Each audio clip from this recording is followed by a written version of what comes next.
आप दोनों की लड़ाई के बीच में कभी कोई तीसरा नहीं आएगा। कितनी रील देखते होंगे कि माँ से बहुत बात करती तलाक 80 मैं कहता हूँ 90% बोल देता हूँ लोग। आधे ज़्यादा डाइवोर्स का रीज़न माँ है, ये है हकीकत। मैं कभी कभी लड़की की मदर या लड़की के फादर उसको बोलेंगे कि यार वो तेरे को ऐसे कैसे कह सकता है, तू उसको क्यों नहीं बोलती है। पेरेंट्स सामने से बोल देते हैं। कई बार लड़के की मदर उसको ये बोलेगी कि यार तेरी बीवी तो ऐसे करती है, वो तो ये करती है, तू उससे कुछ कहता क्यों नहीं। हमेशा हम दोनों की एक समझ ये कहती है कि आप दोनों की लड़ाई के बीच में कभी कोई तीसरा नहीं आएगा। तीसरा माँ बाप भी हो सकता है, सास ससुर भी हो सकते हैं, दोस्त भी हो सकते हैं, भाई बहन भी हो सकते हैं, कोई भी हो सकता है। तीसरा इंसान आप दोनों के बीच में बोले ये हक मिलना ही नहीं चाहिए। हम दोनों की लड़ाई है, हम दोनों आपस में सुलझाएंगे। मैं अगर अपने घर पे फ़ोन करके बताऊंगी तो मैं अपनी साइड ऑफ द स्टोरी बताऊंगी। लड़की हमेशा अपना पक्ष बताती है अपने घर वालों को। उनको लगता है मेरी बेटी के साथ गलत हो रहा है, तू ऐसा बोल दे, तू वैसा कर दे, उसने तेरे से ऐसा क्यों कह दिया। हम अभी आ जाते हैं क्योंकि फ़ोन इतने आसान हो गए हैं, एक्सेसिबिलिटी इतनी आसान हो गई कि आप तुरंत आधे घंटे में कहीं भी पहुंच सकते हैं। लड़कियों ने अपने घर वालों को इन्वॉल्व किया, वो बात का बतंगड़ बन के, जैसे कहते हैं ना राई का पहाड़ बनाना। लड़के वाले ने चिल्ला चिल्ला के अपनी आवाज़ बाहर तक सुना दी, फिर अपनी माँ को इन्वॉल्व कर लिया कि देखना ये क्या कह रही है, बुलाओ इसके घर वालों को। लड़के वालों ने अपने पेरेंट्स को इन्वॉल्व कर दिया, लड़की ने अपने पेरेंट्स को इन्वॉल्व कर दिया।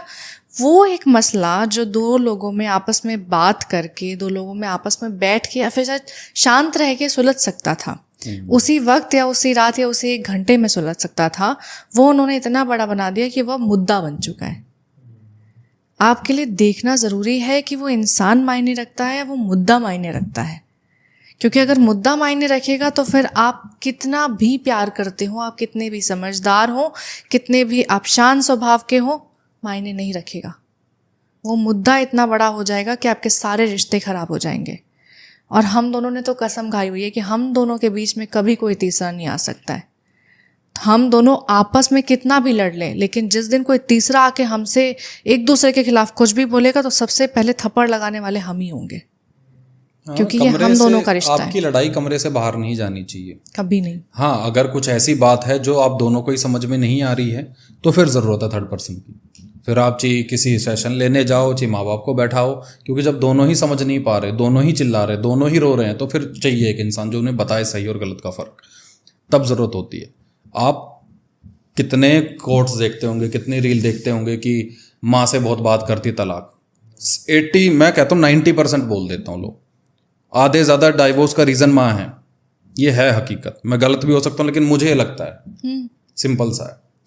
कारण यही है कि हर बात को वहाँ बताया जाता है, क्या हुआ था, कैसे हुआ था, ये नहीं बताया जाता है। मेरे साथ क्या हुआ ये बताया जाता है। और इसके अंदर मेरे को ऐसा लगता है ना, पेरेंट्स का देखो क्या होता है, हर पेरेंट के लिए ना अपना बच्चा सबसे वो है। हर पेरेंट के लिए, चाहे वो लड़की के पेरेंट्स हो चाहे वो लड़के के पेरेंट्स हो, तो कई बार क्या होता है ना, सामने से भी आपने चाहे नहीं भी मांगा, आपने किसी को अपनी प्रॉब्लम अपने पेरेंट्स को कोई नहीं भी बताई या कोई सजेशन नहीं भी मांगा, पेरेंट्स सामने से बोल देते हैं। कई बार लड़के की मदर उसको ये बोलेगी कि यार तेरी बीवी तो ऐसे करती है, वो तो ये करती है, तू उससे कुछ कहता क्यों नहीं, या तू क्यों सहता है उसका ये सब। या कभी कभी लड़की की मदर या लड़की के फादर उसको ये बोलेंगे कि यार वो तेरे को ऐसे कैसे कह सकता है, तू उसको क्यों नहीं बोलती है, तुम्हारे घर में ऐसा क्यों होता है, तेरे ससुराल में ये सब चीज़ें क्यों चलती हैं।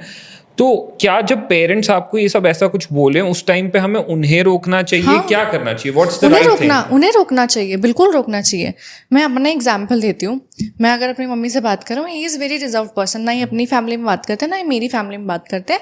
मतलब ओकेजनली हालचाल पूछ लिया, या फिर मतलब मुझे इंटरफेयर पसंद नहीं है। ड्यूरिंग द कॉल अगर ये बीच में कहीं आ गए हैं तो मतलब वीडियो कॉल्स पे ज़्यादातर बात होती है, तो ये है हाय हेलो करके निकल जाएंगे। Is a very introvert reserve person, बहुत कम बात करते हैं।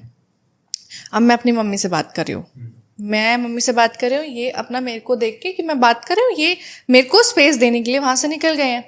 नाउ मेरी मम्मी बोलेगी कोई बात हुई है क्या, तुम दोनों के आपस में झगड़ा हुआ है क्या, तुम दोनों आपस में सही नहीं चल रहा है, मुझे ऐसा फील हो रहा है कि तुम दोनों के बीच में कुछ चक्कर चल रहा है, कुछ लड़ाई हो गई है, कोई तो बात है जो तू मेरे को बता नहीं रही है। Now she has a concern, but the way she is asking the question is wrong.